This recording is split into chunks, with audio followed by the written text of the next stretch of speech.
Hello welcome back to our Rayaraj ಅಡ್ಡ. ಇವತ್ತು ನಾನು ನಿಮಗೆ ಈಸಿಯಾಗಿ ಟೊಮೊಟೊ ಗೊಜ್ಜು ಮಾಡೋದು ಹೇಗೆ ಅನ್ನೋದನ್ನ ಹೇಳ್ಕೊಡ್ತೀನಿ. ಫಸ್ಟು ಬಾಣಲಿ ಇಟ್ಕೊಂಡು ಆ ಬಾಣಲಿಗೆ ಸ್ವಲ್ಪ ಒಂದು 2 ಟೇಬಲ್ ಸ್ಪೂನಷ್ಟು ಎಣ್ಣೆನ ಬಿಟ್ಟು ಅದು ಸ್ವಲ್ಪ ಚೆನ್ನಾಗಿ ಕಾಯೋವರೆಗೂ ವೆಯ್ಟ್ ಮಾಡಬೇಕು. ಎಣ್ಣೆ ಕಾದ ನಂತರ ನಾವು ಅದಕ್ಕೆ ಶೇಂಗಾ ಬೀಜನ ಹಾಕ್ಕೋಬೇಕು. ನೆಕ್ಸ್ಟ್ ಶೇಂಗಾ ಬೀಜ ಆದ ತಕ್ಷಣವೇ ನಾವು ಅದಕ್ಕೆ ಕಡಲೆಬೇಳೆನ ಹಾಕಿಬಿಟ್ಟು ಅವೆರಡು ಚೆನ್ನಾಗಿ ಎಣ್ಣೆಯಲ್ಲಿ ಫ್ರೈ ಮಾಡಬೇಕು. ಅವೆರಡು ಚೆನ್ನಾಗಿ ಫ್ರೈ ಆದ ನಂತರ ನಾವು ಚೆನ್ನಾಗಿ ಎಣ್ಣೆಯಲ್ಲಿ ಫ್ರೈ ಮಾಡ್ಕೋಬೇಕು. ಅಂದರೆ ಅವು ಸ್ವಲ್ಪ ರೆಡ್ ಕಲರ್ ಬರೋ ಥರ ನಾವು ಅವನ್ನ ಚೆನ್ನಾಗಿ ಫ್ರೈ ಮಾಡ್ಕೋಬೇಕು. ಅವನ್ನ ಫ್ರೈ ಆದ ನಂತರ ನಾವು ಅದಕ್ಕೆ ಸಾಸಿವೆ ಕಾಳನ್ನು ಹಾಕಬೇಕು.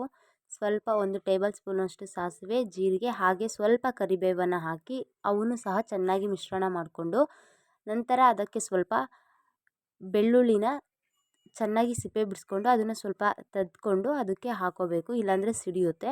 ನಂತರ ನಾವು ಹೆಚ್ಚಿಟ್ಕೊಂಡಿರೋ ಒಂದು 5-6 ಟೊಮೊಟೊಗಳನ್ನು ಸೇರಿಸ್ಕೊತಿದ್ದೀವಿ. ಟೊಮೊಟೊನ ಚೆನ್ನಾಗಿ ಫ್ರೈ ಮಾಡ್ಕೋಬೇಕು. ಟೊಮೊಟೊ ನಾವು ಆ್ಯಡ್ ಮಾಡಿದ ನಂತರ ಅದಕ್ಕೆ ಸ್ವಲ್ಪ ರುಚಿಗೆ ತಕ್ಕಷ್ಟು ಉಪ್ಪನ್ನು ಹಾಕ್ಕೋಬೇಕು. ರುಚಿಗೆ ತಕ್ಕಷ್ಟು ಉಪ್ಪನ್ನು ಹಾಕ್ಕೊಂಡ್ಮೇಲೆ ಅದನ್ನು ಸ್ವಲ್ಪ ಫ್ರೈ ಆಗೋವರೆಗೂ ಬಿಡೋಣ. ನಂತರ ಅದು ಚೆನ್ನಾಗಿ ಈ ಥರ ಫ್ರೈ ಆದಮೇಲೆ ಅದಕ್ಕೆ ನಾವು 1 ಗ್ಲಾಸ್ ನೀರನ್ನು ಹಾಕಿ ಅದು ಟೊಮೊಟೊ ಎಲ್ಲ ನೀಟಾಗಿ ಬೇಯೋ ಹಾಗೆ ನಾವು ಬಿಡಬೇಕು.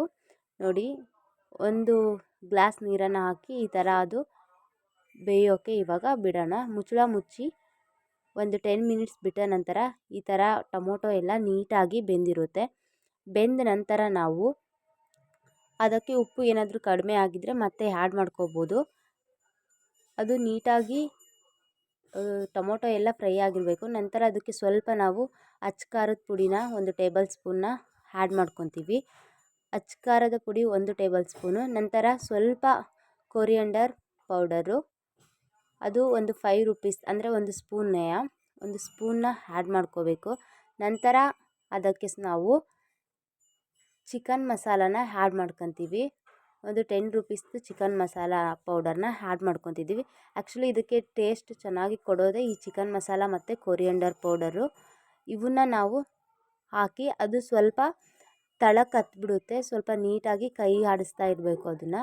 ಅದು ನೀಟಾಗಿ ಫ್ರೈ ಆಗಿ ಆ ಒಂದು ರಸಮ್ ಜೊತೆ ಅದು ನೀಟಾಗಿ ಆ ಗೊಜ್ಜಿಗೆ ಅದು ನೀಟಾಗಿ ಅಂಟ್ಕೊಳ್ತು ಅಂದರೆ ನಾವು ಪ್ರಿಪೇರ್ ಮಾಡ್ತಿರೋ ಟೊಮೊಟೊ ಗೊಜ್ಜು ಅಲ್ಲಿಗೆ 3/4% ಸಿದ್ಧ ಆಗಿದೆ ಅಂತ ಅರ್ಥ.